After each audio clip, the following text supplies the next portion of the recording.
গতকাল সমাবেশে পুলিশ তাদের উপর হামলা চালায়। আমরা শিক্ষার্থীরা এর প্রতি তীব্র নিন্দা জানাই। আমরা আরো বলতে চাই যে শিক্ষকদের দাবি না মানা পর্যন্ত আমরা ক্লাসে ফিরব না।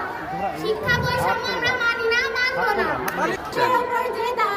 হামলা চালানো হয়েছে, আমরা এই দাবি চাই। যতক্ষণ পর্যন্ত শিক্ষকদের এই দাবি পূরণ না হবে ততক্ষণ পর্যন্ত আমরা শিক্ষার্থীরা ক্লাসে ফিরব না।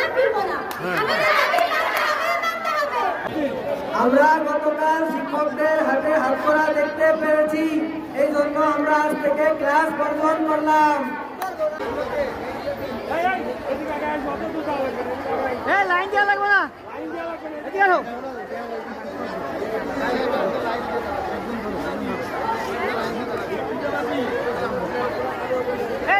শিক্ষকদের দাবি শিক্ষকদের